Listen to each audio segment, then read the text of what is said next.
ಓಂ ಮಾನವಾರ್ಥಮಾವಭೂತಂ ಮಾನನೀಯಾದಿಲಕ್ಷಣಂ ಶಿವರೂಪಂ ಶಿವಾನಂದಂ ವಂದೇ ಮುಂದೆ ಜಗತ್ತೇ ಸಿದ್ಧಸದ್ಗುರುಪಾದಾಬ್ಜಂ ಜನನೀ ಜಗತ್ಕಥಾ ತತ್ವೋಪದೇಶಕರ್ತಾರಂ ನತ್ವಾ ಮುಕ್ತಿ ಪುರಸ್ಸರಂ ಪ್ರಾತಸ್ಮರಣೀಯ ಎಂದಾರಾಧ್ಯ ದೈವ ಜಗದ್ಗುರು ಶಿವಾನಂದ ಅಪ್ಪಂಗಳವರ ಜಗನ್ಮಾತೆಯ ದಿವ್ಯ ಲೀಲಾವರಿಗಳನ್ನು ಎನ್ನ ಹೃದಯ ಮಂದಿರದಲ್ಲಿ ಧ್ಯಾನಿಸಿಕೊಂಡು ಅದ್ವೈತ ಸಾರ್ವಭೌಮ ಚಕ್ರವರ್ತಿ ಜಗದಾದಿ ಜಗದ್ವಂದ ಜಗದ್ಗುರು ಸಿದ್ಧಾರೂಢ ಅಪ್ಪಂಗಳವರ ನಗರದ ಆರಾಧ್ಯ ದೇವತೆ ಕಾಳಸಿದ್ದೇಶ್ವರರ ದಿವ್ಯ ಚರಣಾರವಿಂದಕ್ಕೂ ಅನಂತ ಕೋಟಿ ಭಕ್ತಿಯ ದೈವದಂಡ ಪ್ರಣಾಮಗಳನ್ನು ಸಮರ್ಪಣೆ ಮಾಡಿ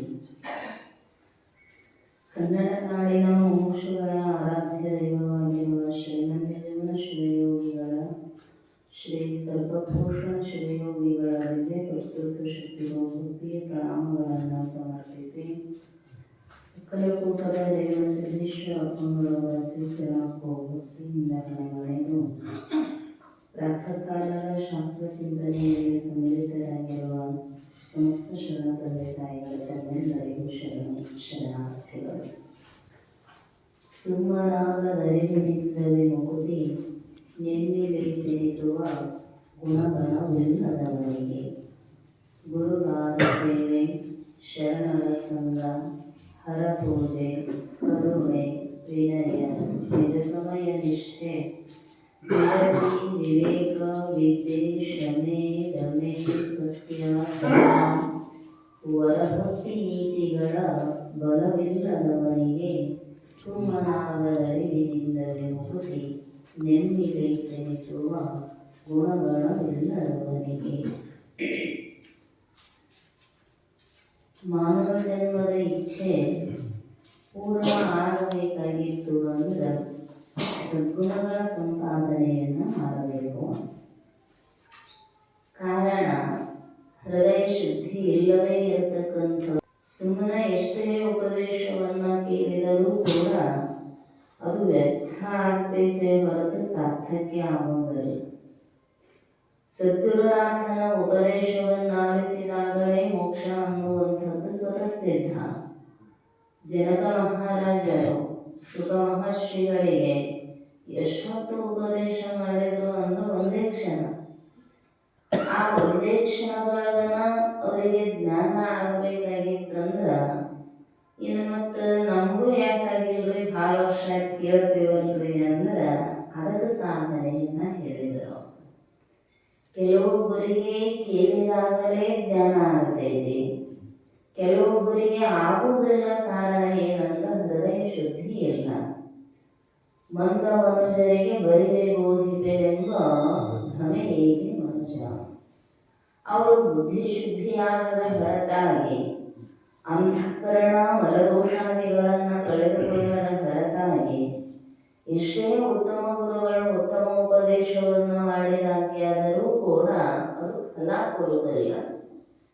ಅದಕ್ಕೆ ಅವರು ಹೇಳಿದರು, ಈ ಮನಸ್ಸು ಶುದ್ಧಿ ಆಗಬೇಕಾಗಿತ್ತು ಅಂದ್ರೆ ಒಂದಿಷ್ಟು ಸದ್ಗುಣಗಳು. ಆರಂಭದಲ್ಲಿ ಸದ್ಗುರುನಾಥನ ಸೇವೆ, ಸತ್ಸಂಗ, ಭಗವಂತನ ಪೂಜೆ, ವಿವೇಕಾದಿ ಸಾಧನ ಚತುಷ್ಟಯಗಳ ಸಂಪನ್ನತೆ ಎನ್ನುವಂಥದ್ದು ಆಗಬೇಕು. ಹೀಗಿದ್ದಾಗ ಮಾತ್ರ ಉಪದೇಶ ಹೃದಯಾಂತರಾಳಕ್ಕೆ ಇಳಿತೈತಿ. ಅದರೊಳಗೆ ಇಳಿತನ ಸದ್ಗುಣಗಳನ್ನ ಹೇಳಿದರು. ವಿರತಿ, ವಿವೇಕ, ವಿದ್ಯೆ, ಕ್ಷಮೆ, ದಮೆ, ಸತ್ಯ, ಧರ್ಮ, ವರಭಕ್ತಿ ನೀತಿಗಳ ಬಲವಿಲ್ಲದವನಿಗೆ. ವೈರಾಗ್ಯ ಅಂದ್ರೆ ಬಹಳ ವಿಸ್ತಾರವಾಗಿ ಹೇಳಿದರು. ಏನು ದೋಷವನ್ನ ಕಂಡು ಬಿಟ್ಟಿದಾನೋ ವಸ್ತುಗಳನ್ನ ಮತ್ತೆಂದೂ ಕೂಡ ಅವುಗಳನ್ನು ಮರಳಿ ಪಡಿಬಾರದ. ವೈರಾಗ್ಯ ಯಾಕೆ ಬಹಳ ಮುಖ್ಯ ಅಧ್ಯಾತ್ಮ ಪಿಪಾಸುಗಳಿಗೆ ಅಂದ್ರ ಮೋಹ ರೂಪವ ಗಿರಿಯನ್ನ ಗೊಡೆಯುವ ಸಾಮರ್ಥ್ಯ ಇರತೈತಿ ಅಂದ್ರೆ ವಿರತಿಗೆ ನೈತಿ. ವಿರತಿ ವಜ್ರದೆ ಮೋಹಗಿರಿಯನ್ನು ಗೊಡೆಯುವುದೇ ಚಂದಮಹ. ಸುಲಭಕ್ಕ ಯಾವುದರಿಂದ ಕಳ್ಕೊತೀವ್ರಿ ಮೋಹ ಅಂದ್ರೆ ಅಷ್ಟು ಹೋಗುವುದಲ್ವೇ. ಯಾಕಂದ್ರೆ ಜನ್ಮಾಂತರಗಳಿಂದ ಎಲ್ಲ ವಸ್ತುಗಳಲ್ಲಿ ನಾನು ನಂದು ನಾನು ನಂದು ಅಂತ ಗಟ್ಟಿಯಾಗಿ ಹುಡುಗರು ಹೆಣಗೆ ಏನಾರ ಹಿಡಿದ್ರ ಒಟ್ಟ ಬಿಡೋದಿಲ್ಲ, ಚಿಟ್ಟು ಚಿಟ್ಟು ಚೀರ್ತಾವ.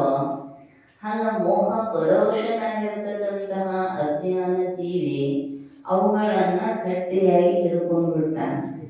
ಕಾರಣ ಅವನಿಗೆ ಇದರಿಂದನ ಸುಖ ಸಿಗತೈತಿ ಅನ್ನುವಂತಹ ಭ್ರಮೆಯೊಳಗೆ ಬಿದ್ದು ಉಳಿದ ಯಾವುದರ ಕಡೆಗೂ ಲಕ್ಷ್ಯ ಇಲ್ಲ. ಆ ಮೋಹ ಸಂಪೂರ್ಣ ನಿರಸನ ಆಗಬೇಕಾಗಿತ್ತು ಅಂದ್ರ ವೈರಾಗ್ಯವನ್ನೇ ತಾಳಬೇಕಂತ.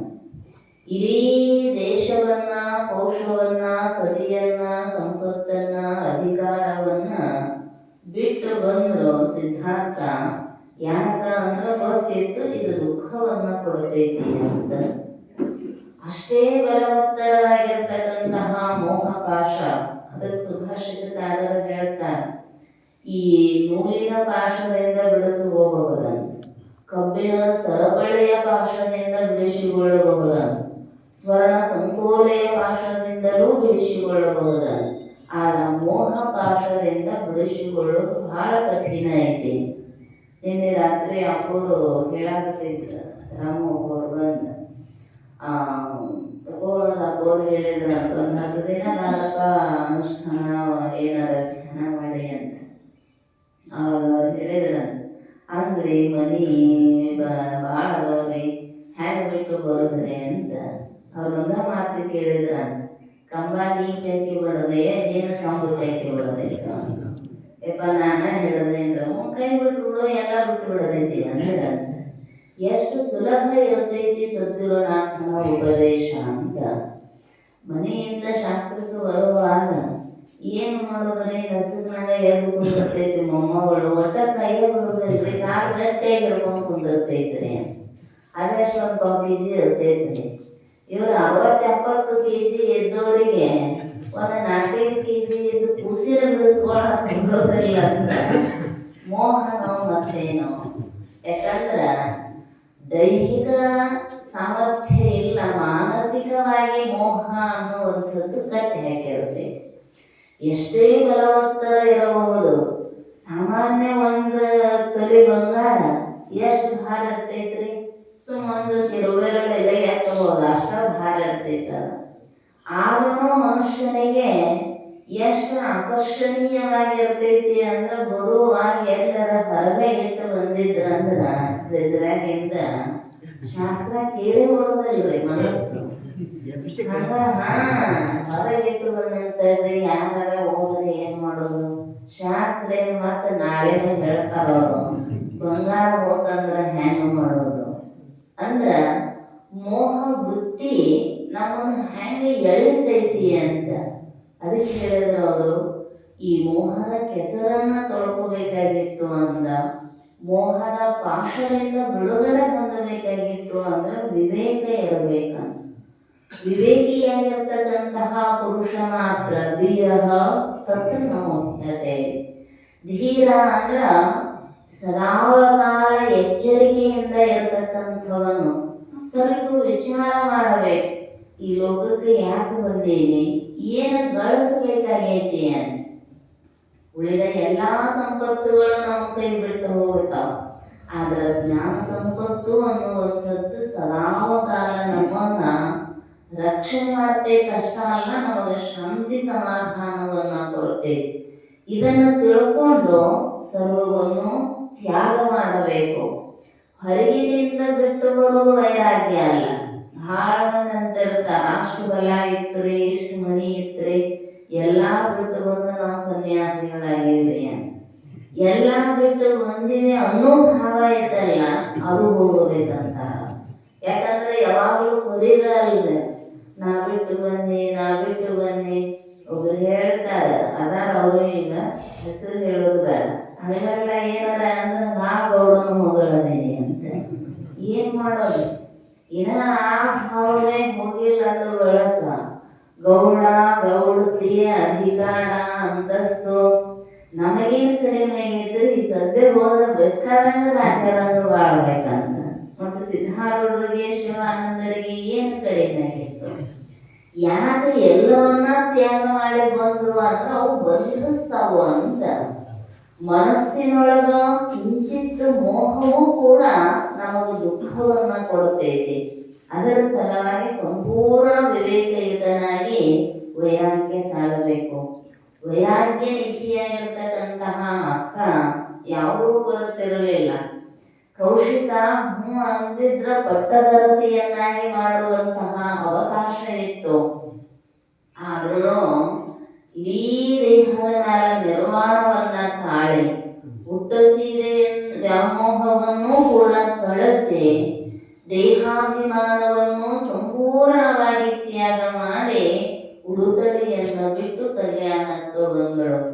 ಬರುವಾಗ ದಾರಿಯೊಳಗ ಎಷ್ಟು ವೈರಾಗ್ಯದ ಪರಾಕಾಷ್ಠೆಯನ್ನ ತಲುಪಿದ್ದಳು ಅಕ್ಕ ಅಂದ್ರ, ಹೊಟ್ಟೆ ಹಸಿವಿಗಾಗಿ ಭಿಕ್ಷೆ ಬೇಡಕ್ ಹೋಗ್ತಾ ಮನಸ್ಸಿಗೆ ಹೇಳ್ತಾ ಹಸಿವು ತಾಳಕ್ಕಾಗುವುದಿಲ್ಲ, ಒಂದಿಷ್ಟು ಮನೆ ಭಿಕ್ಷಾ ಬೇಡು ಅಂದ್ರೆ ಆಶೀರ್ವಾದ ಮಾಡು ಭಗವಂತ. ಹೋಗ್ಲಿ ಬೇಡಿದ ಬೇಡೋಲ್ಯಾಕ ಅವ್ರು ನೀಡಲಾರ್ದಂಗ ಆಶೀರ್ವಾದ ಮಾಡು. ಎಂಥ ಬೇಡೋದ್ರಿ ನಾವು ದೇವರ ನಮ್ಗೆ ಕುಂತಲ್ಲೇ ಆ ಕಡೆ ಈ ಕಡೆ ಅಳಗಾಡ್ಲಾರ್ದಂಗ ಎಲ್ಲಾ ವ್ಯವಸ್ಥೆ ಆಗಬೇಕು. ಕೈ ಜೋಡಿಸಿದ್ರೆ ಕೈಲಾಸನ ಒಂದು ಮುಂದೆ ನಿಲ್ಲಬೇಕು ಅಂತ ಆಶೀರ್ವಾದ. ಆಗ ಅಕ್ಕ ಹೇಳಿದಳು, ಮನೆ ತಪ್ಪದೆ ಕೈಯೊಡ್ಡಿ ಬೇಡುವಂತೆ ಮಾಡು. ಬೇಡಿದೊಡೆ ಇಕ್ಕದಂತೆ ಮಾಡಯ್ಯ, ಇಕ್ಕಿದೊಡೆ ನೆಲಕ್ಕೆ ಬೀಳುವಂತೆ ಮಾಡಯ್ಯ. ನೆಲಕ್ಕೆ ಬಿದ್ದೊಡೆ ನಾನೆತ್ತಿಕೊಂಬುವ ಮುನ್ನ ನೀ ಎತ್ತಿಕೊಂಬುವಂತೆ ಮಾಡ ಚೆನ್ನ ಮಲ್ಲಿಕಾರ್ಜುನ. ಹೊಟ್ಟೆ ಕೇಳೋದಿಲ್ಲ, ಹಸಿವಾಯ್ತಂದ್ರ ಅದು ಇದು ಅವರು ಇವರು ಏನು ವಿಚಾರ ಮಾಡೋದಿಲ್ಲ. ಬೇಡ ಹಚ್ಚುದ ಸಹಜ ಸ್ವಭಾವವೇ.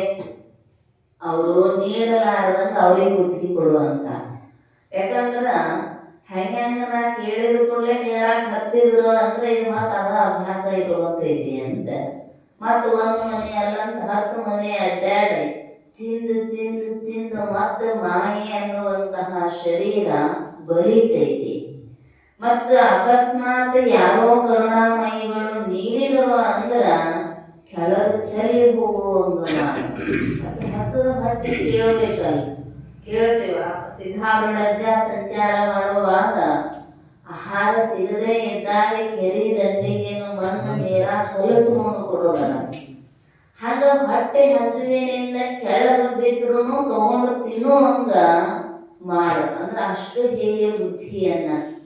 ನಾನು ಇನ್ನೇನು ತಗೊಂಡು ತಿನ್ಬೇಕು ಅನ್ಕೊಳ್ಳದೆ ಯಾವ್ದಾರ ಬೀದಿ ನಾಯಿ ಬಂದು ಅದನ್ನು ತಗೊಂಡು ಹೋಗುವಂಗ ಆಶೀರ್ವಾದ ಮಾಡು ಅಂದ್ರ ಇಷ್ಟು ದೃಢತರವಾಗಿರ್ತಕ್ಕಂತಹ ವೈರಾಗ್ಯವನ್ನ ಪ್ರಾರ್ಥನೆ ಮಾಡಿದಳು ಅಂತ ತಿಳ್ಕೊಂಡು ವೀರ ವೈರಾಗ್ಯ ನಿಧಿ ಅಂತ ಹೆಸರು ಬಂತು. ಜಗತ್ತಿನೊಳಗ ಭಕ್ತಿ ಬೆಳಿಬೇಕಾಗಿತ್ತು ಅಂದ್ರ ಅಪ್ಪ ಬಸವಣ್ಣನವರಿಂದ, ಜ್ಞಾನ ನಿಧಿಯಾದ ಚೆನ್ನ ಬಸವಣ್ಣನವರಿಂದ, ವೈರಾಗ್ಯ ಅಕ್ಕ ಮಹಾದೇವಿಯಿಂದ. ಇಷ್ಟ ತಾತ್ಪರ್ಯ. ಅಷ್ಟು ವೀರ ವೈರಾಗ್ಯವನ್ನ ತಾಳಿದಳು ಅಂತ ತಿಳ್ಕೊಂಡು ಚೆನ್ನ ಮಲ್ಲಿಕಾರ್ಜುನನಿಗೆ ಅತ್ಯಂತ ಸಮೀಪ ಚೆನ್ನ ಮಲ್ಲಿಕಾರ್ಜುನನನ್ನ ಒಳಗೆರೆದು ಬೆಳೆದಿರ್ತಕ್ಕಂತಹ ಮಹಾದೇವಿಯಕ್ಕ ಏನೇನೇನೇನೇನು ಬೇಡ ಅಂತ ಗಹನವಾದ ಸಮುದ್ರ ಗಂಗೆಯನ್ನ ದಾಟಿ ಸುಮಾರು ಹರಿದಾಡಿ ದೂರಗಳನ್ನು ಹೋಗಿ ಅನುಷ್ಠಾನ ಲಿಂಗಾನುಸಂಧಾನವನ್ನ ಮಾಡಿದಳು. ಗೊತ್ತಿದ್ದನಿಗೆ ಪ್ರಪಂಚದ ವಿಷಯಗಳ ಮಧ್ಯದೊಳಗೆ ಇದ್ದೀವಿ ಅಂದ್ರೆ ಒಂದಿಲ್ಲ ಒಂದು ರೀತಿ ಮೋಹಕ್ಕೆ ಒಳಗ ಮಾಡತ್ತಾವ. ಸಹಜ ಸ್ವಭಾವ ಅದಳು. ನೋಡಿದರ ಕಣ್ಣ ಆ ಕಡೆ ಈ ಕಡೆ ಹೋಗಬಾರದು ಅಂಥ ವಸ್ತುಗಳವ. ಕೇಳಿದರ ಇನ್ನೊಂದು ಶಾಸ್ತ್ರ ಕೇಳಬೇಕ ಅನ್ಸಂಗಿಲ್ಲ, ಅಷ್ಟು ಶಬ್ದಗಳದ. ಮುಟ್ಟಿದರ ಇನ್ಯಾ ಗ್ರಂಥ ಮುಟ್ಟುದನ ಬೇಡ್ರಿ, ಯಾ ಶಾಸ್ತ್ರನು ಬೇಡ, ಇದ ಇರಲಿ ಅನ್ನುವಂತಹ ವಸ್ತುಗಳದಾವ. ಹೀಗ ಆಗಬಾರದಂತ ತಿಳ್ಕೊಂಡು ಪೂರ್ಣ ವೈರಾಗ್ಯವನ್ನ ತಾಳಿದಳು. ಅದು ವಿವೇಕದ ತಳಹದಿಯ ಮಾರಿ. ಅದಕ್ಕೆ ಹೇಳ್ತಾರೋ ವಿವೇಕ ಪೂರ್ಣವಾದ ವೈರಾಗ್ಯ ಇತ್ತಂದ್ರ ಅದು ಯಾವಾಗಲೂ ಕೂಡ ನಮ್ಮನ್ನ ಅಧಪತನಕ್ಕೆ ಎಳೆಯುವುದಿಲ್ಲ. ತಾನೇ ಸ್ವಸ್ವಭಾವದಿಂದ ಇದರೊಳಗೆ ದೋಷ ಐತಿ ಅಂತ ತಿಳ್ಕೊಂಡು ಬಿಟ್ಟವರು ಮತ್ತೆಂದರೆ ಗ್ರಹಣ ಮಾಡ್ತಾರೆ. ಮಾಡುವುದಲ್ಲ. ಅದಕ್ಕೆ ಹೇಳಿದ್ರು ವಿರತಿ, ವಿವೇಕ, ವಿದ್ಯೆ. ವಿದ್ಯೆ ಯಾವುದು ಅಂತ ಹೇಳಿದಾರ ಅವರು. ಯಾವುದು ನಮಗೆ ಪರಿಪೂರ್ಣ ಆನಂದವನ್ನ ಕೊಡ್ತೈತೋ ಅದು ನಿಜವಾದ ವಿದ್ಯೆ.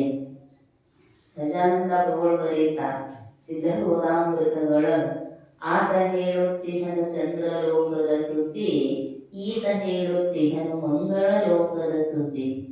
ಓದು ತಮ್ಮೊಳಿರುವ ಮಾತು ಮನನರಿಯರು. ವಿದ್ಯೆ ಎಂಥ ಕಲಿತೀವಿ ಅಂದ್ರ ಚಂದ್ರ ಲೋಕಕ್ಕೂ ಹೋಗಿ ಬರೋ ವಿದ್ಯೆ ಕಲಿತೀವಿ, ಮಂಗಳ ಲೋಕಕ್ಕೂ ಹೋಗಿ ಬರೋ ವಿದ್ಯೆ ಕಲಿತೀವಿ. ಅವೆಲ್ಲ ಸುಮಾರು ಲಕ್ಷ ಕಿಲೋಮೀಟರ್ಗಳಷ್ಟು ದೂರ ಅದಾವ. ಆದ್ರ ಅತ್ಯಂತ ಸನ್ನಿಹಿತರಾಗಿರ್ತಕ್ಕಂತಹ ಆತ್ಮನನ್ನು ಅರಿಯುವ ವಿದ್ಯೆ ನಾವು ಕಲಿಯಬಲ್ಲೇವಲ್ಲ. ಉಳಿದದ್ದೆಲ್ಲ ಸುದ್ದಿ ಗೊತ್ತೈತಿ. ಮಂದಿ ಸುದ್ದಿ ಹೇಳಕತ್ರ ನಿದ್ದಿನ ಬರೋದಲ್ಲ. ನಾವು ಸುದ್ದಿ ಮಾತಾಡಕತ್ರ ನೀವು ದೇಹತ್ರಯಗಳಿಗೆ ದೃಷ್ಟ, ಅವಸ್ಥಾತ್ರಯಗಳಿಗೆ ಸಾಧ್ಯ, ಪಂಚಕೋಶಗಳಿಗೆ ಅತೀತ ಅಂದ್ರ ನಿಮಗೆ ಸಂಸ್ಕಾರ ಐತಿ, ನಿದ್ದೆ ಬರೋದಲ್ಲ. ಶಾಸ್ತ್ರದ ಸಂಸ್ಕಾರ ಇರೋದ್ರಲ್ಲಿ ಹೋಗಿ ಸ್ಥೂಲ ದೇಹ, ಸೂಕ್ಷ್ಮ ದೇಹ, ಕಾರಣ ದೇಹ, ಜಾಗ್ರ, ಸ್ವಪ್ನ, ಸುಷುಪ್ತಿ ಅಂತ ಹೇಳಕತ್ತ ಬಿಟ್ಟಿವಿ ಅಂದ್ರ ಎಲ್ಲಿ ಅವನ್ನ ಕರ್ಕೊಂಡ್ ಬಂದಾರ, ಯಾಕೆ ಹಿಡ್ಕೊಂಡ್ ಬಂದಾರ ಅವನ್ನ ಅಂತಾರ. ಯಾಕಂದ್ರ ಮಂದಿ ಸುದ್ದಿ ಮಾತಾಡಿ ಮಾತಾಡಿ ಕೇಳಿ ಕೇಳಿ ಅದ ಗಟ್ಟಿ ಆಗಿಬಿಟ್ಟಿರ್ತೈತವ್ರಿ. ಯಾರಿಗೆ ಏನು ಕೇಳಿ ಗಟ್ಟಿ ಆಗಿರ್ತೈತಲ್ಲ ಅದ ನಡಿಬೇಕು, ಬೇರೆ ನಡೆಯಂಗಿಲ್ಲ. ಈಗ ನೀವು ಶಾಸ್ತ್ರ ಕೇಳಿ ಕೇಳಿ ಅದ ರುಚಿ ಐತಿ. ಶಾಸ್ತ್ರ ಬಿಟ್ಟು ಬರೇ ಹಾಸ್ಯನ ಹೇಳ್ಕೊತ ಕುಂತೀವಿ ಅಂದ್ರೆ ಲೋಕ ಕಳಿಸ್ರ ಮಾತಂದಿರಿಗಂತ. ಹೌದು. ಯಾಕಂದ್ರ ಅಭ್ಯಾಸ ಯಾವ್ದಾಗಿರ್ತೈತಿ ಅಭಿರುಚಿ ಅದ ಉಳಿತೈತಿ. ಅದಕ್ಕ ವಿದ್ಯೆ ಏನಿರಬೇಕಂದ್ರ ನರಸ್ಯಾಭರಣಂ ರೂಪಂ, ರೂಪಸ್ಯಾಭರಣಂ ಗುಣಃ, ಗುಣಸ್ಯಾಭರಣಂ ಜ್ಞಾನಂ, ಜ್ಞಾನಸ್ಯಾಭರಣಂ ಕ್ಷಮ. ಅಲ್ಲಿ ಹೇಳಿದ್ರು ಮನುಷ್ಯನಿಗೆ ಯಾವುದು ಸೌಂದರ್ಯ ಅಂದ್ರ ಒಂದಿಷ್ಟು ಶರೀರದ ರೂಪ, ಮತ್ತು ರೂಪನ ಚಂದ ಇದ್ರ ಸಾಕಂದ್ರೆ ಅಂದ್ರ ಒಂದಿಷ್ಟು ಸದ್ಗುಣಗಳಿರ್ಬೇಕಂತ. ಹಂಗಾರ ಗುಣವಂತನಾಗಿದ್ದ ಸದ್ರೂಪನಾಗಿದ್ದ ಅಂದ್ರ ಸಾಕಂದ್ರೆ ಅಂದ್ರ ಜ್ಞಾನ ಇರಬೇಕಂತ. ಮತ್ತು ಜ್ಞಾನ ಇದ್ರ ಸಾಕೇನು ಅಂದ್ರ ಕ್ಷಮ ಇರಬೇಕಂತ. ಅಂದ್ರ ಈ ಮನುಷ್ಯನ ಜೀವನ ಪಾವನ ಆಗಬೇಕಾಗಿತ್ತು ಅಂದ್ರ ವಿದ್ಯೆ ಅನ್ನುವಂಥದ್ದು ಬಹಳ ಮುಖ್ಯ. ವಿದ್ಯೆ ಇತ್ತು ಅಂದ್ರ ಕ್ಷಮಾಗುಣ ತಾನಾಗಿಯೇ ಬರ್ತೈತಿ. ತುಂಬಿದ ಕೊಡ ತುಳುಕುವುದಿಲ್ಲ. ಅಲ್ಲಿ ಯಾವುದೇ ಗರ್ವ, ಅಹಂಕಾರ, ಮದ, ಮಾತ್ಸರ್ಯಗಳನ್ನುವಂಥವು ಮನಿ ಮಾಡೋದಲ್ಲ. ಅಕಸ್ಮಾತ್ ಬಂದಿತ್ತು ಅಂದ್ರ ಸ್ವಲ್ಪ ಏನೋ ಬರ್ತೈತಂತ, ಇನ್ನೂ ಪೂರ್ಣ ತುಂಬಿಲ್ಲ ಕೊಡ ಅಂತ. ಒಂದು ಕಿರುಬೆರಳಿನಷ್ಟು ಅರ್ಧ ಇದ್ರ ಕೊಡ ತುಳುಕುದನ. ಹಂಗ ಸಂಪೂರ್ಣ ವಿದ್ಯಾ ಇತ್ತಂದ್ರ ಅವರು ಸಂಪೂರ್ಣ ಗುಣಿಗಳೇ ಆಗಿರ್ತಾರೋ, ಅತ್ಯಂತ ವಿನೀತರಾಗಿ ಇರ್ತಾರ. ಅದಕ್ಕೆ ಹೇಳಿದ್ರ ನನ್ನದಿಗನ ಬರೆದೆ ಎನ್ನುವ ಅವರ ಏರಿದರೆ, ಪಾತಾಳಗಳು ಬಿದ್ದೆ ನೀ ಮೇರುವಿಂದ, ನಿನದೆಲ್ಲ ಪದಪುಂಜ ಯಾರದೋ ಕರುಣೆಯದು, ಬರಿ ನಿಮಿತ್ತವೋ ನೀನು ಮುದ್ದು ರಾಮ. ನಾವು ಜೀವನದೊಳಗೆ ಏನೇ ಮಾಡಿದ್ರು ಕೂಡ ಅಹಂಕಾರ ಯೋಗ್ಯ ಅಲ್ಲ. ಯಾಕಂದ್ರೆ ಎಲ್ಲಾ ಭಗವಂತನ ಆಶೀರ್ವಾದದಿಂದ, ಭಗವಂತನ ಸೃಷ್ಟಿಯಿಂದ ತೆಗೆದುಕೊಂಡು ನಾವು ಏನಾದ್ರೂ ಒಂದಿಷ್ಟು ಮಾಡಿರ್ತೀವಿ ಹೊರತು ನಾವು ಬಹಳ ಶಾನೆ ಆಗೇನ್ರಿ, ನನ್ನಿಂದ ಆಗೈತ್ರಿ ಅಂತಿಲ್ಲ. ಹಂಗೆ ಏನಾರೆ ಅಹಂಕಾರ ತಂದು ಕೊಡ್ತಿತ್ತು ಅಂದ್ರ ಅದು ನಿಜವಾದ ವಿದ್ಯೆಯಲ್ಲ. ಆದ್ದರಿಂದ ತನ್ನನ್ನ ಬಗೆಗೊಳಿಸಿ ತನ್ನನ್ನ ತನ್ನ ಸ್ಥಿತಿಯೊಳಗೆ ನಿಲ್ಲಿಸ್ತಕ್ಕಂಥದ್ದು ನಿಜವಾದ ವಿದ್ಯೆ. ಅದಕ್ಕೆ ಹೇಳಿದ್ರಲ್ಲ ಅವರು ಒಂದು ಶ್ರೇಯವನ್ನ ತಂದು ಕೊಡುವಂತಹ ವಿದ್ಯೆ, ಒಂದು ಶ್ರೇಯವನ್ನ ತಂದು ಕೊಡ್ತಕ್ಕಂತಹ ವಿದ್ಯೆ. ಶ್ರೇಯ ಮಾರ್ಗ ಅಂದ್ರ ಅಲ್ಲಿಂದ ಹೊರಡಿ ಬರುವುದಿಲ್ಲ.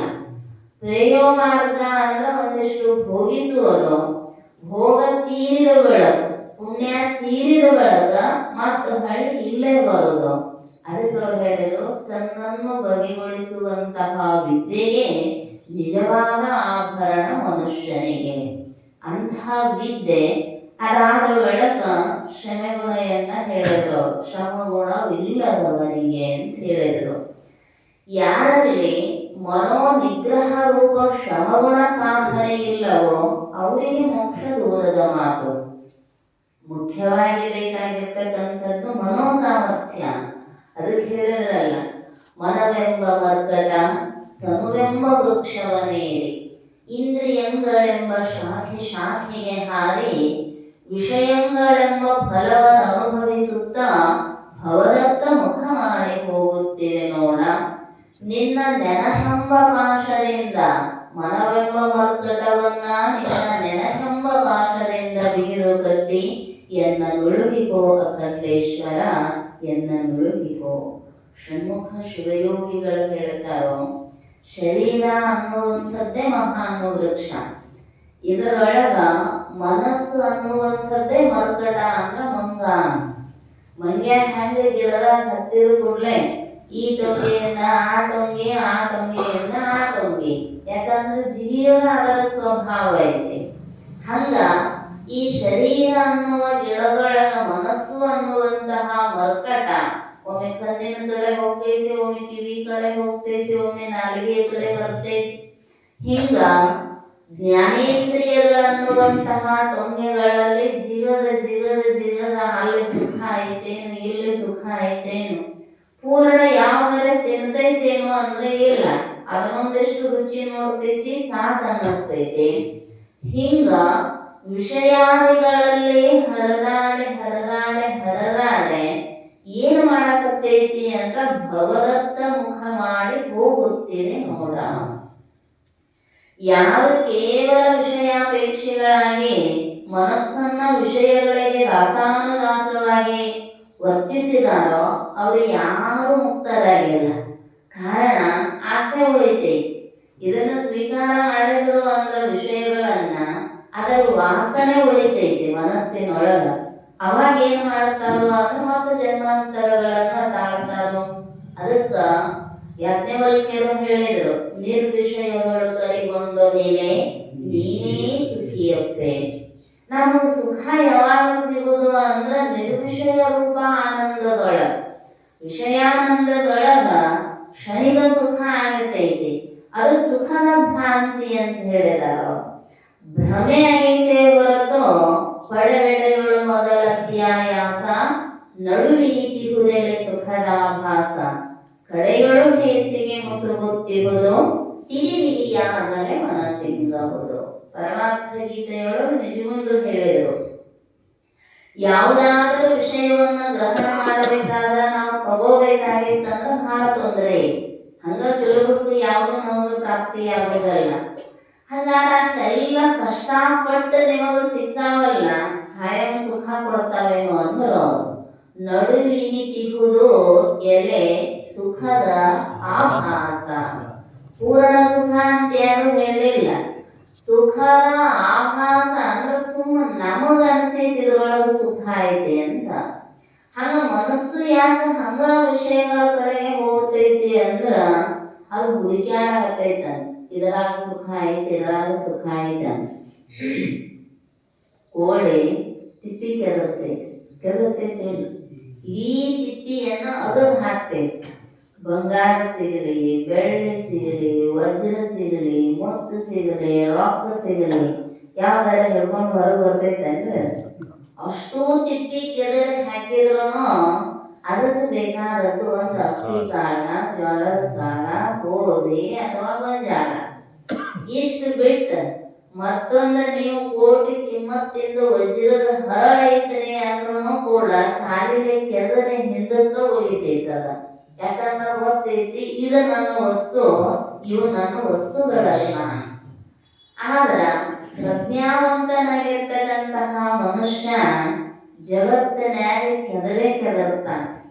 ಆದ್ರ ಸಿಗುತ್ತಾವು ಸಾಕಷ್ಟು ಮಹಾನುಭಾವಿಗಳ ನುಡಿಮುತ್ತುಗಳನ್ನುವಂಥವು ಸಿಕ್ಕರೂ ಅವ ಹುಡುಕ್ಯಾಡೋದು ಏನು ಅಂದ್ರ ಸುಮ್ಮ ಭೋಗದ ವಸ್ತುಗಳ ಎಷ್ಟು ಸಿಗುತ್ತಾವಲ್ಲ ಇವ ನನಗ ಬಹಳ ಕಿಮ್ಮತ್ತಿನ ಅಂತ ತಿಳ್ಕೊಂಡು ಅವುಗಳ ಕಡೆಗ ಮನಸ್ಸು ಹರಿಸಿದಾನ. ಅದಕ್ಕೆ ಹೇಳಿದ್ರು, ಆ ಕ್ಷುದ್ರ ಜೀವಿಗೆ ಕಿಮ್ಮತ್ತಿಲ್ಲದೆ ಇರತಕ್ಕಂಥ ಇರ್ತಕ್ಕಂತಹ ವಸ್ತುಗಳು ಇವನಿಗೆ ಬಹಳ ಕಿಮ್ಮತ್ತದ. ಈ ಕೋಟಿ ಬೆಲೆ ಐತ್ರಿ ಅದರದ. ಕೋಟಿ ತಗೊಂಡು ಮಾಡೋದೇನೈತಿ, ನೀನು ಯಾಕೆ ಬಂದಿಯಲ್ಲ ಅದನ್ನು ಸಾಧನೆ ಮಾಡಬೇಕು ಅಂತ ಅದಕ್ಕೆ ಹೇಳಿದ್ರು. ಈ ಹರಿದು ಹೋಗುವಂತಹ ಮನಸ್ಸು ಅನ್ನುವಂತಹ ಮರ್ಕಟವನ್ನ ನಿನ್ನ ನೆನಪೆಂಬ ಪಾಶದಿಂದ ಶ್ರಮ ಆಗುವುದಿಲ್ಲ.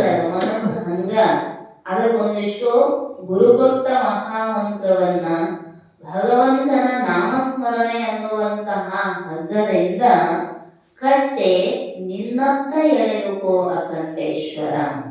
ಅವನ ಕಡೆಗೆ ಹೋಗಬೇಕಾಗಿತ್ತಂದ್ರ ನಾಮ ಜಪಾವೆ. ಈ ಕಲಿಯುಗದೊಳಗ ನಮಗ ಸುಲಭವಾಗಿರ್ತಕ್ಕಂತಹ ಸಾಧನೆಗಳು, ನಮಗ ಯಜ್ಞ ಮಾಡಕ್ಕೂ ಸಮಯ ಇಲ್ಲ, ಯಾಗಗಳನ್ನ ಮಾಡಕ್ಕೂ ಸಮಯ ಇಲ್ಲ. ಮತ್ತೆ ಏನ್ರಿ ನಾವ್ ಏನಾರ ಮಾಡ್ಬೇಕಂತೀವಿ, ಊರು ಬಿಟ್ಟು ದೂರ ಹೋಗಿ ಅಂದ್ರೆ ಬಿಡಕ್ಕೂ ಆಗೋದಲ್ಲ. ಅದಕ್ಕೆ ಹೇಳಿದ್ರು ನಾಮ ಸಂಕೀರ್ತನೆ ಮತ್ತು ದಾನ, ಎರಡು ಗುಣಗಳಿಂದ ಎರಡು ಸಾಧನೆಗಳಿಂದ ಭಗವಂತನನ್ನ ಕೂಡುವಂತಹ ಸುಲಭ ಸಾಧನೆಗಳು. ಕಲಿಯುಗಗಳು ಹರಿನಾಮವನೆನೆದರೆ ಕುಲಕೋಟಿಗಳು ಉದ್ಧರಿಸುವವು. ಹರಿನಾಮ ಅಂದ್ರೆ ನಾವೆಲ್ಲರೂ ವೈಷ್ಣವರೇಂದ್ರಿ ಅಂತಲ್ಲ, ನಮ್ಮ ನಮ್ಮ ಆರಾಧ್ಯ ದೈವದ ನಮ್ಮ ಗುರುಗಳು ನಮಗೂ ಕೊಟ್ಟಿರ್ತಕ್ಕಂತಹ ಮಂತ್ರಾನುಸಂಧಾನ ನಾಮ ಜಪ. ಯಾಕಂದ್ರ ನಾಮದೊಳಗೆ ಎಂಥ ಶಕ್ತಿ ಐತಿ ಅಂದ್ರ ನಾಮಿಯನ್ನ ದೊರಕಿಸಿಕೊಡ್ತೈತ. ಶಿವ ಶಿವ ಶಿವ ಅಂದಿವಿ ಅಂದ್ರೆ ಶಿವನನ್ನ ಸಾಕ್ಷಾತ್ಕರಿಸಿಕೊಡ್ತಕ್ಕಂಥದ್ದು. ಮನಸ್ಸಿಗೆ ಅಷ್ಟು ಹಚ್ಚಿ ಬಿಟ್ಟಿವಿ ಅಂದ್ರ ಬೇರೆ ಉದ್ಯೋಗನ ಮಾಡೋದಿಲ್ಲ. ಸದಾಕಾಲ ಓಂ ನಮಃ ಶಿವಾಯ ಓಂ ನಮಃ ಶಿವಾಯ ಅಥವಾ ರಾಮ ಕೃಷ್ಣ ನಮಗೆ ಯಾವ್ದು ಇಷ್ಟ ಅನ್ನಿಸ್ತೈತಿ ಆ ನಾಮ ಜಪವನ್ನ ಕೊಟ್ಟಿವಿ ಅಂದ್ರ ಉಳಿತೈತಂತಾರೋ. ನಯನ್ನನೋ ಉಳುಹಿಕೋ ಅಖಂಡೇಶ್ವರ.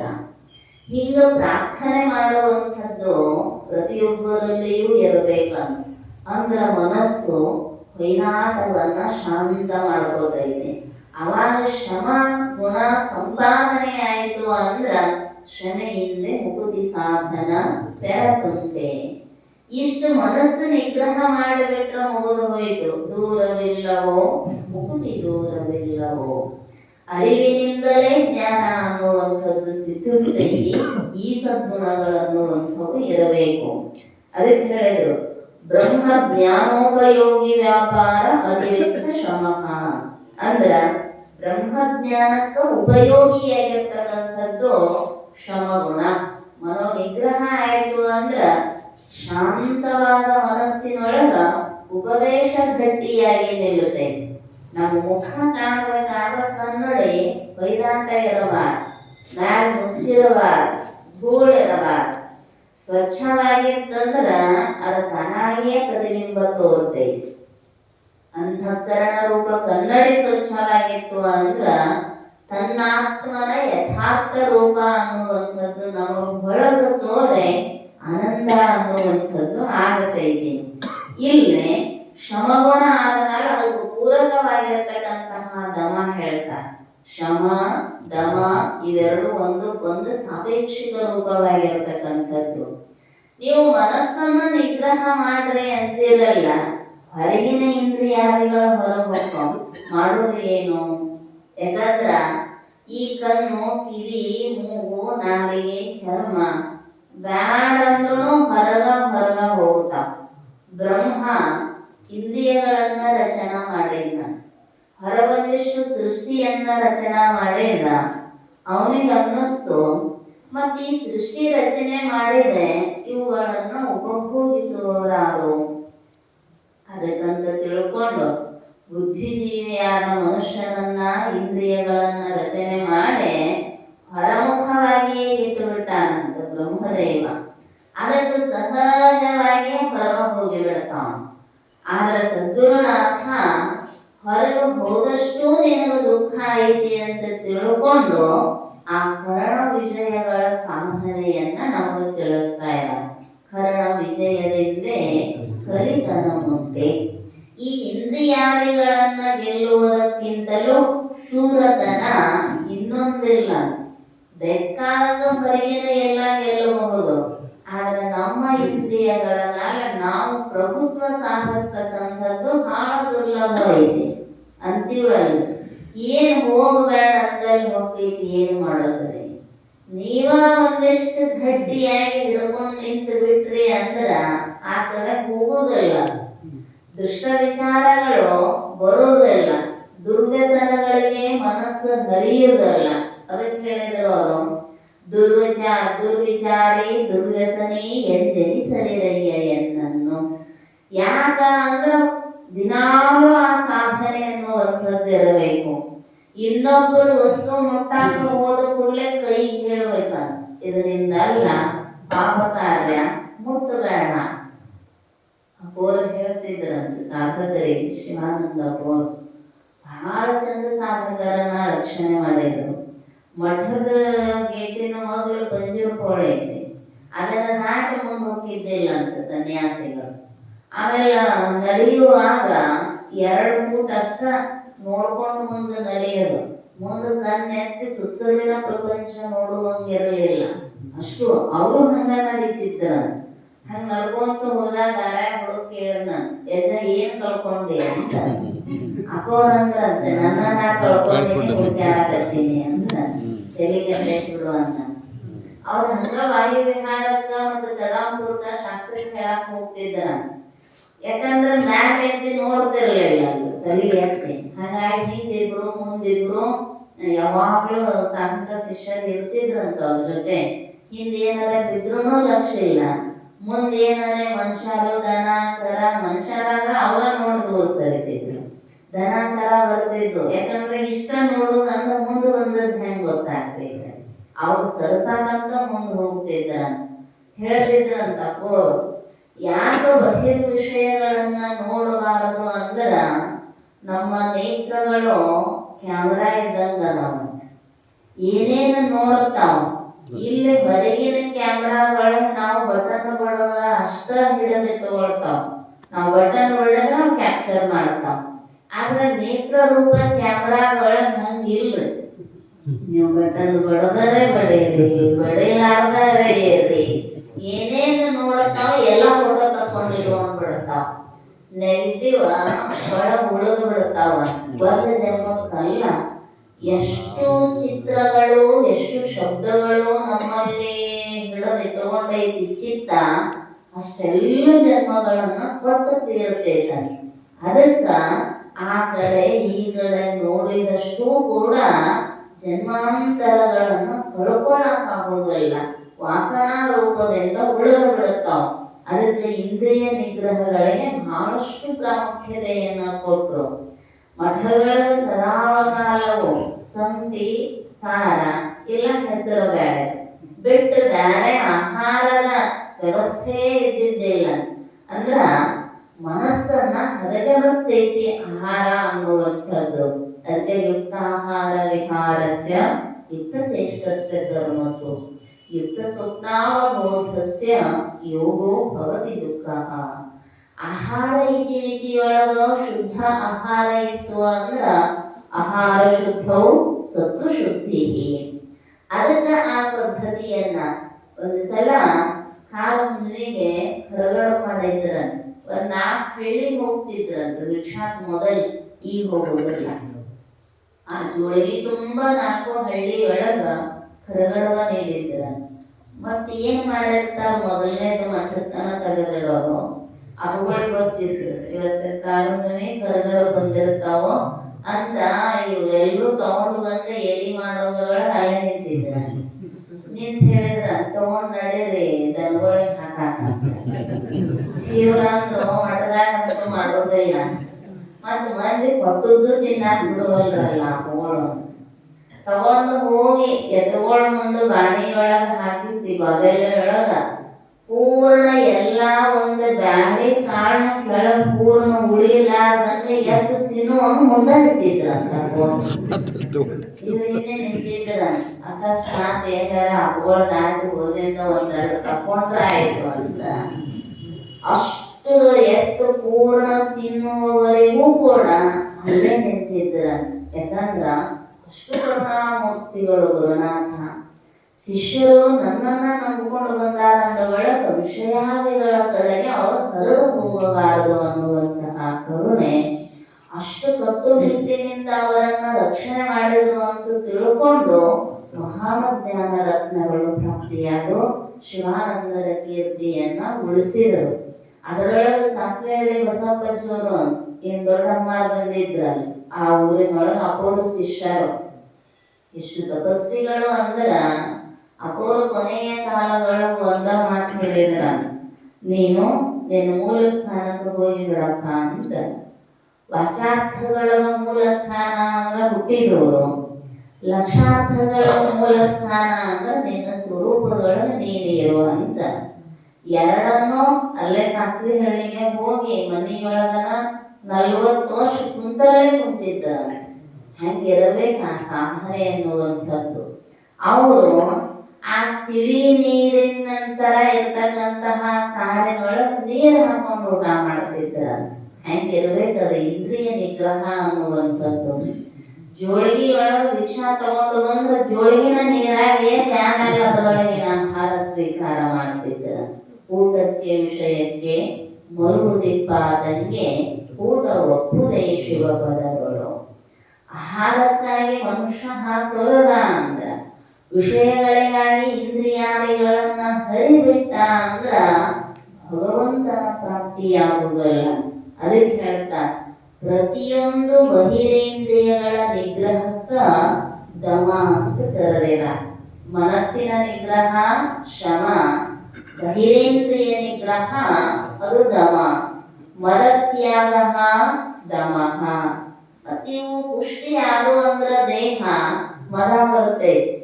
ಉಂಡು ಉಂಡು ಉಂಡು ಪುಷ್ಟಿ ಆದಂದ್ರ ಒಂದು ಕೈ ನೋಡ್ಕೋತೀನಿ ಅಂತಾನೆ ಮತ್ತ ದಾಳಗೆ ಎದ್ದು ದೂಷಿಕೊಡಂಗಿದ್ರೆ ಯಾರ ನೋಡ್ಕೊಳಕ್ ಸಾಧ್ಯ ಐತಿ? ಆಗೋದಲ್ಲ. ಅದಕ್ಕ ಮದತ್ಯಾಗವನ್ನ ಮಾಡ್ತಕ್ಕಂಥದ್ದು ದಮ.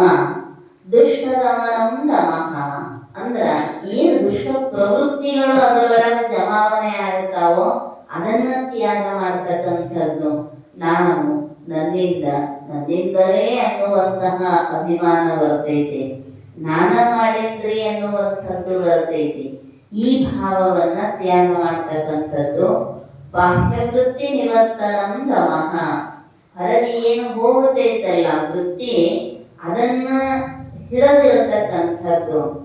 ಎಷ್ಟು ಸಾಮರ್ಥ್ಯ ಐತಿ ಇಂದ್ರಿಯ ನಿಗ್ರಹದೊಳಗ ಅಂದ್ರೆ ಮಹಾಭಾರತದೊಳಗೆ ಕೇಳೇವ್ ನಾವು. ಗಂಡನಿಗೆ ಕಣ್ಣಿಲ್ಲ ಅಂತ ಕೂಡಲೇ ಕಣ್ಣು ಕಟ್ಟಕೊಂಡಳು ಗಾಂಧಾರಿ. ಕಣ್ಣು ಕಟ್ಟುಕೊಂಡು ಎಷ್ಟೋ ವರ್ಷಗಳ ಪರ್ಯಂತ ಜಗತ್ತನ್ನ ನೋಡಲಿಲ್ಲ. ಕೊನೆಗೆ ಏನಾಗಿತ್ತು ಆ ಒಂದು ಇಂದ್ರಿಯ ನಿಗ್ರಹ ಮಾಡಿದ್ದಕ್ಕ ಅಂದ್ರ, ತಾನು ಕಣ್ಣು ತೆಗೆದ್ರೆ ಎದುರಿಗಿದ್ದವರಿಗೆ ವಜ್ರದೇಹ ಆಗುವಷ್ಟು ಸಾಮರ್ಥ್ಯ ಕಣ್ಣಿನೊಳಗೆ ಬಂದು ಬಿಟ್ಟಿತ್ತು. ಕೃಷ್ಣ ಭಗವಂತ ಧರ್ಮರಾಯನ ಹತ್ರ ದುರ್ಯೋಧನ ಬಂದು ಕೇಳಿದನು, ನಾ ಗೆಲ್ಲಬೇಕಾದ್ರೆ ಏನು ಮಾಡಬೇಕು? ಅದಕ್ಕ ಧರ್ಮರಾಯನಿಂದ ದೊಡ್ಡದಾಯಿತು.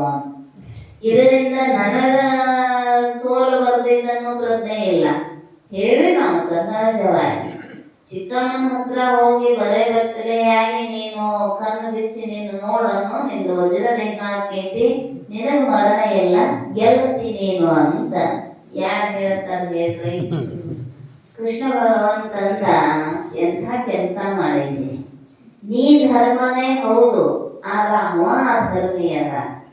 ಮತ್ತೆ ನೀನು ಕೆಲಸ ನೀ ಮಾಡಿ ನನಗೆ ಕೆಲಸ ನಾ ಮಾಡ್ಬೇಕಂತ ಹೇಳಿದ. ಅಲ್ಲೋ ಇಷ್ಟು ದೊಡ್ಡವಾಗಿ ಹಿಂಗ ಅವನ್ ಮುಂದೆ ಹೋದ್ರೆ ಹೆಂಗ? ಸಣ್ಣವಿದ್ದಂಗ ನಡೀತಿತ್ತಪ್ಪ, ನೀ ಬರೇ ಮೊದ್ಲೇ ಇದ್ದೋಣ. ಈಗ ಇಷ್ಟು ದೊಡ್ಡವಾಗಿ ಈಗ ನಿನ್ನ ಸ್ವಲ್ಪ ನಾಚಿಗೆರ ಬರ್ಬೇಕಂತ ಹೂವಿನ ಚಡ್ಡಿ ಮಾಡಿ ಕೊಟ್ಟ. ಅವಾಗ ಗಾಂಧಾರಿ ಕನ್ನ ತೆಗೆದು ನೋಡಿ ಹೇಳಿದಂತ, ನೀ ಧರ್ಮ ಹೇಳಿದ ಮಾತನ್ನ ಮೀರಿ ಬಂದಿ ಅವ ಕಪಟ ನಾಟಕ ಸುತ್ತದಾಡಿ ಕೃಷ್ಣ ತನ್ನ ಕೆಲಸ ತಾ ಮಾಡ್ಯಾನೋ, ನಿನಗೆ ಎಲ್ಲಿಯೂ ಮರಣ ಇಲ್ಲ, ನಿನ್ನ ತೊಡಿಯೊಳಗೆ ನಿನಗೆ ಮರಣ ಐತೆ ಅಂತ. ಅದಕ್ಕೂ ಭೀಮ ಅವನ ಜೊತೆ ಯುದ್ಧ ಮಾಡುವಾಗ ಹೊಡಿತಿದ್ನಂತ ಕೃಷ್ಣ ಭಗವಂತ. ಹೆಂಗರ ಮಾಡಿ ಧರ್ಮಕ್ಕೆ ಜಯ ಆಗಲಿ ಅಂತ ಹೇಳೋ ತಾತ್ಪರ್ಯ. ಗಾಂಧಾರಿಯ ಒಂದು ಇಂದ್ರಿಯ ನಿಗ್ರಹದಿಂದ ಎಂಥ ಸಾಮರ್ಥ್ಯ ಇರಬೇಕು. ಈ ಮಹಾತ್ಮರಿಗೆ ವಾಣಿಯೊಳಗ ಹುಸಿ ಹೋಗುವುದಿಲ್ಲದೆ ಅವ್ರು ಮಾತಾಡಿದ್ದು ಅಂತೀವಲ್ಲ, ಅದು ತಪಸ್ಸನ ವಾಣಿಯ ತಪಸ್ಸು. ಅವರು ವಾಗೇಂದ್ರಿಯವನ್ನ ರಕ್ಷಣೆ ಮಾಡಿರುತ್ತಾರೆ. ಅಲ್ಲದ ಮಾತುಗಳನ್ನಾಡುವಂತಿಲ್ಲ, ಶಾಸ್ತ್ರ ವಿರಹಿತವಾಗಿರ್ತಕ್ಕಂಥದ್ದನ್ನ ನುಡಿಯುವಂತಿಲ್ಲ. ಹಿಂಗಿದ್ದಾಗ ಅಲ್ಲಿ ಶಕ್ತಿ ಅನ್ನುವಂಥದ್ದು ಬಂದಿರ್ತೈತಿ. ಈ ಕರಿಬಾಯಿ ಅವರದಾದ್ರೆ ಅವ್ರ ಮುಂದೆ ಹೋಗೋದ ಬ್ಯಾಡ್ರಿ ಅಂತ. ಕರಿಬಾಯಿ ಅಲ್ಲ, ಕರೆ ನುಡಿಯುವಂತಹ ಬಾಯಿ. ಯಾಕ ಅಂದ್ರ ಸತ್ಯಕ್ಕಿಂತ ಮಿಗಿಲಾದ ತಪಸ್ಸಿಲ್ಲ. ಸದಾವಕಾಲವೂ ಸದ್ವಸ್ತುವಿನ ಕುರಿತಾಗಿರ್ತಕ್ಕಂತಹ ಉಪದೇಶ ಅವರ ಮುಖದಿಂದ ನಡೆಯೋಣದರಿಂದ ಅವರ ಪಾದಗಳು ಸತ್ಯ ಜ್ಞಾನ ಸಂಪಾದನೆಗಾಗಿಯೇ, ಧರ್ಮ ಸ್ಥಾಪನೆಗಾಗಿಯೇ ಸದಾವಕಾಲವೂ ಕೂಡ ಚಲಿಸುವುದರಿಂದ ಆ ಪಾದಗಳು ಒಂದು ಅಂಥ ಶಕ್ತಿ ಬಂದಿರುತ್ತೆ. ಇನ್ನು ಕೈಯಿಂದ ಸದಾವಕಾಲ ಪರರಕ್ಷಣೆ, ಕರುಣೆಯಿಂದ ಎಲ್ಲರನ್ನ ತನ್ನವರು ಅಂತ ಅಪಗೊಳ್ಳತಕ್ಕಂತಹ ಸಾಧನೆ ನಡೆದಿರೋದರಿಂದ ಹಸ್ತದೊಳಗ ಪಾವಿತ್ರ್ಯತೆ ಅನ್ನುವಂಥದ್ದು. ಅದಕ್ಕೆ ಹೇಳಿದ್ರು, ಒಂದ ಇಂದ್ರಿಯ ನಿಗ್ರಹದಿಂದ ಅಷ್ಟು ಸಾಮರ್ಥ್ಯ ಬರ್ತೈತಿ ಅಂತ ಒಳಗ ಇನ್ನು ಪಂಚೇಂದ್ರಿಯಗಳ ನಿಗ್ರಹವನ್ನ ಮಾಡಿದರ ಎಷ್ಟು ಸಾಮರ್ಥ್ಯ ಬರ್ಲಿಕ್ಕಿಲ್ಲ. ದೇವರೇ ನಾವಾಗಿದ್ದರೋ ನಮಗೆ ಯಾಕೆ ಪಿಶಾಚಿ ಅಂತಹ ವೃತ್ತಿ ಬಂದೈತಿ ಅಂದ್ರೆ ಇವು ಹೊರಗೆ ಕಳಿಸಿದ್ದರ ಸಲುವಾಗಿ. ಕೇಳಿದರು, ಅಜ್ಞಾನಿಯಲ್ಲವೇ ನೀನು ಜೀವನೆ, ಸುಜ್ಞಾನಿ ಅಂತ ನುಡಿದರೆ ಚೈತನ್ಯಮಯನಾಗಿರುವುದು ಜಡಪಂಚಭೂತ ದೇಹವಿದು ನೀನೆಂಬೆ.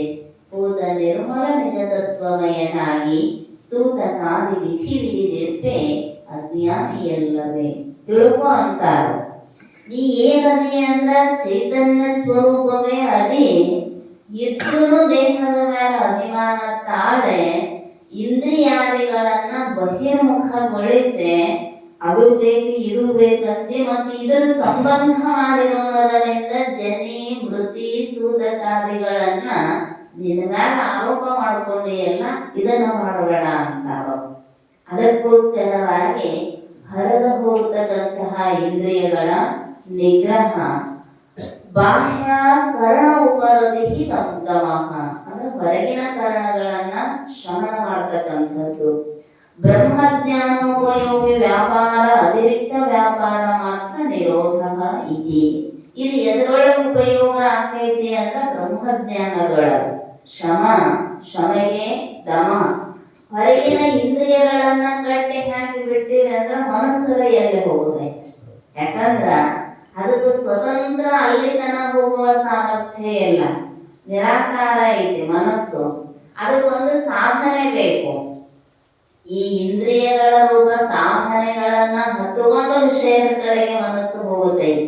ಸ್ವಚಲನೆ ಅನ್ನುವಂಥದ್ದು ಇಲ್ಲ. ಅವುಗಳನ್ನ ಕಟ್ಟಿ ಹಾಕಿ ಬಿಟ್ಟಿವೆ ಅಂದ್ರ ಅದು ಎಲ್ಲ ಮೇಲೆ ಕುಂತು ಹೋಗಾಕ ಸಾಧ್ಯ. ಹೋಗುನು ನಡೀರಿ ಅಂದಾಗ ಗಟ್ಟಾಗಿ ಕಣ್ಣು ಮುಚ್ಚಬೇಕು, ಗಟ್ಟಾಗಿ ಕಿವಿ ಮುಚ್ಚಬೇಕು, ಗಟ್ಟಾಗಿ ಬಾಯಿ ಮುಚ್ಕೊಂಡು ಸುಮ್ಮನೆ ಕುಂದ್ರಬಹುದು. ಎಲ್ಲಿ ಹೋಗುದೈತ್ರಿ ಅದ? ಯಾರನ್ನ ಬೈಯೋದೈತಿ? ಏನ್ ಕೇಳುದೈತಿ? ಇಲ್ರಿ ಅದ ಕೇಳುದ ಇಲ್ರಿ, ಹಾಳು ಒತ್ತಡ ಹಾಕಿ ಬಿಡ್ತೈತ್ರಿ ಅಂದ್ರೆ ಎಷ್ಟು ದಿನ ಹಾಕೋದೈತ? 1 ದಿನ, 2 ದಿನ, 3 ದಿನ, 1 ತಿಂಗಳ, 1 ವರ್ಷ ಸಾಧನೆ ಮಾಡ್ಬೇಕಂತಾರ. ಅದಕ್ಕೆ ಹಂಗ ಚಾಟಿ ಏಕೆ ಕೊಡುವಂತ ಇದ್ದೀವಿ ಅಂದ್ರ ಹಠ ಹಿಡಿದು ಬಿಡಬೇಕು. ನಾ ಎಲ್ಲಿ ಹೋಗಂಗಿಲ್ಲ, ನೀ ಬೇಕಾದ ಹೋಗಂತ ಅದ್ ಮ್ಯಾಗ ಹೋಗಕ್ ಸಾಧ್ಯ. ಅದು ಗುದ್ದಾಡಿ ಸೋಲ್ತೈತಿ 1 ದಿನ. ಹುಡುಗರು ಬೇಕಾದಂಗ ಹಠ ಮಾಡ್ತಾವಂದ್ರೂ ನೀವು ಗಟ್ಟಿ ಹಿಡಿದು ಬಿಟ್ರಿ, ಅವು ಬೇಡಿದ ವಸ್ತು ಕೊಡಿಸುದಿಲ್ಲ ಅಂದ್ರೆ ತಿಥಿ ಮಾಡ್ಬಿಡತಾವಲ್ಲ. ಹೌದಲ್ರಿ? ಅವು ಬೇಡಿದ ಕೂಡಲೇ ಪಟ್ಟು ಬಿಟ್ರಿ ಅಂದ್ರೆ ಅವು ಗೊತ್ತೈತಿ ಇನ್ನೊಂದು ಹಠ ಮಾಡ್ಯಾಕ ಪಟ್ಟ ಬಿಡ್ತಾರ ನಮ್ಮವ್ವ ಅಪ್ಪ ಅಂತ. ಹಂಗ ಹಠ ಮುಂದುವರಿಸ್ತಾವ. ಒಂದು ಸಲ ಅವು ಬೇಡಿದ್ದನ್ನ ಕೊಡಲಾರದಂಗ ಹಠ ಹಿಡಿತಾವೆ, ಉಸಿರು ಕಟ್ಟತಾವ್ರೆ, ಏನಿಲ್ಲ ಅತ್ತ ಧ್ವನಿ ಕುಂಠಿತ ಆಗ್ತೈತಿ, ಎದೆ ನೋವು ಆಗ್ತೈತಿ, ಕೈಕಾಲು ಬಡದು ಕೈಕಾಲನ್ನು ನೋವು ಆಗ್ತಾವ. ಬಿಡ್ತಾವಿಲ್ರಿ, ಅಲ್ಲೇ ಅದು ಅಂತ ನಿದ್ದೆನೂ ಮಾಡ್ತಾವು, ಎದ್ದ ಮ್ಯಾಲ ಮಾತು ಮರೆತು ಬಿಡ್ತಾವ. ಹಂಗ ಮನಸ್ಸು ಅನ್ನುವಂಥದ್ದು ಹಠ ಮಾಡಿದಾಗ ಸಂಪೂರ್ಣ ಇಂದ್ರಿಯಗಳ ನಿಗ್ರಹವನ್ನ ಒಂದಕ್ಕೊಂದು ಪೂರಕ ಅದಾವ. ಅದಕ್ಕ ಇನ್ನು ಒಳಗಿರುವ ಮನಸ್ಸೇ ಗಟ್ಟಿಯಾಗಿ ಎಲ್ಲಿ ಹೋಗುವುದಿಲ್ಲ ಅಂತ ಕುಂತು ಬಿಡ್ತಂದ್ರ ಇವು ಜಡ ನಾವು ಏನ್ ಹೋಗಾಕ ಸಾಧ್ಯ ಐತಿ? ಇವಕ್ಕೂ ಹೋಗಾಕ ಬರುವುದಿಲ್ಲ ಸ್ವತಂತ್ರವಾಗಿ, ಮನಸ್ಸಿಗೂ ಸ್ವತಂತ್ರವಾಗಿ ಹೋಗಾಕ ಬರುವುದಿಲ್ಲ. ಒಂದರ ಮ್ಯಾಲ ಒಂದು ಹತ್ತಿ ಕುಂತು ಸವಾರಿ ಮಾಡುವುದವು. ಹಾಗಾಗಿ ಮನಸ್ಸನ್ನ ನಿಗ್ರಹ ಮಾಡಿದ್ರು ಇಂದ್ರಿಯಾದಿಗಳ ಹೊರ ಹೋಗುವುದಿಲ್ಲ, ಇಂದ್ರಿಯಗಳನ್ನ ನಿಗ್ರಹ ಮಾಡಿದ್ರು ಮನಸ್ಸು ಹೊರ ಹೋಗುವುದಿಲ್ಲ. ಹಂಗ ಬಾಹ್ಯಕರಣ ಉಪರತಿ, ಹೊರಗಿನ ಇಂದ್ರಿಯಾದಿಗಳನ್ನ ಶಮನ ಮಾಡತಕ್ಕಂಥದ್ದು. ವಿಷಯೇಭ್ಯ ಪರಾವರ್ತ್ಯಸ್ಥಾಪನಂ ಸ್ವಸ್ವಗೋಲಕೆ ಉಭಯೇಷಾಂ ಇಂದ್ರಿಯಾಣಾಂ ಸ ತಮಃ ಪರಿಕೀರ್ತಿತಃ. ವಿಷಯಗಳ ಕಡೆಗೆ ಹರಿದು ಹೋಗ್ತಕ್ಕಂಥವುಗಳನ್ನ ತಮ್ಮ ತಮ್ಮ ಸ್ಥಾನದೊಳಗನ ನಿಲ್ಲಿಸುವಂಥದ್ದು. ಒಂದು ವಸ್ತುವಿನನ್ನ ನೋಡ್ಬೇಕಾದ್ರ ಜಾಗ ಬಿಟ್ಟು ಹೋಗ್ಬೇಕಿಲ್ರಿ. ಕಣ್ಣಿನೊಳಗೆ ಇದ್ರ ಹೊರಗಿನ ಜ್ಞಾನ ಹೆಂಗೈತಿ? ಕಣ್ಣ ಜಾಗ ಬಿಟ್ಟು ಮನಸ್ಸಿನೊಳಗೆ ಅಷ್ಟು ದೂರ ಹೋದ್ರ ಅವಕ್ಕೆ ಆ ವಿಷಯಗಳ ಜ್ಞಾನ ಆಗ್ತೈತಿ. ಅವನು ಸ್ವಸ್ವಗೋಲಕ್ಕೆ ಅಂದ್ರೆ ತನ್ನ ತನ್ನ ಸ್ಥಾನದೊಳಗನ ನಿಲ್ಲುವಂತಹ ಸಾಮರ್ಥ್ಯ, ಸಾಧನೆ ಎನ್ನುವಂಥದ್ದನ್ನ ಮಾಡಿದರ ಅದಕ್ಕೆ ದಮ ಅಂತ ಕರೀತಾ ಇದ್ದ. ಆದ್ದರಿಂದ ಶಮದಮಾರಿ ಸಾಧನ ಮಾಡು ನೆರೆಯರೆ ಸುಮ್ಮನಾಗದು ವಿಧಿಯೊಳೊಂದರೆ ಮುಗುತಿ. ನಾವು ಮೋಕ್ಷಾಂಗಣೆ ಅನ್ನುವಂಥದ್ದು ಸಿದ್ಧಿಸಬೇಕಾಗಿತ್ತು ಅಂದ್ರ ಮನೋನಿಗ್ರಹ ಜೊತೆಗೆ ಬಹಿರೇಂದ್ರಿಯ ನಿಗ್ರಹ ರೂಪ ಸಾಧನೆ ಇತ್ತು ಅಂದ್ರ ವಿರತಿ, ವಿವೇಕ ಇವೆಲ್ಲವೂ ಉಂಟಾಗ್ತಾವು. ಗುರುವಿಗೆ ಶರಣಾಗತಿ ಆಗೋದಕ್ಕ ಹಚ್ಚತೈತಿ. ಗುರುವಿನ ಉಪದೇಶದಿಂದ ನಮ್ಮ ಮೋಕ್ಷ ಅನ್ನುವಂಥದ್ದು ಸಿದ್ಧಿಸ್ತೈತಿ ಅಂತ ಸದ್ಗುಣಗಳ ಬಗ್ಗೆ ಸುಮ್ಮನಾಗಲರಿವಿನಿಂದಲೇ ಮುಗುತಿ ನೆಮ್ಮದಿಸೆನಿಸುವ ಗುಣಗಣವಿಲ್ಲದವನಿಗೆ ಅಂತ ಶ್ರೀಮಂತ ಜಗುಣ ಶಿವಯೋಗಿಗಳು ನಮ್ಮೆಲ್ಲರನ್ನ ಕುರಿತು ಉಪದೇಶ ಮಾಡ್ತಾ ಇದ್ದಾರೆ. ಸುಳ್ಳು ವಿಷಯ ಮತ್ತೆ ನಾಳೆ ಚಿಂತನೆ ಮಾಡೋಣ ಅಂತ ತಿಳಿಸ್ತಾ ನನ್ನೆರಡು ಅರಿವಿರುವ ಪುಷ್ಪಗಳನ್ನ ಜಗದ್ಗುರು ಶಿವಾನಂದರ ಚರಣ ಸನ್ನಿಧಿಗೆ ಸಮರ್ಪಿಸಿ ಹರವು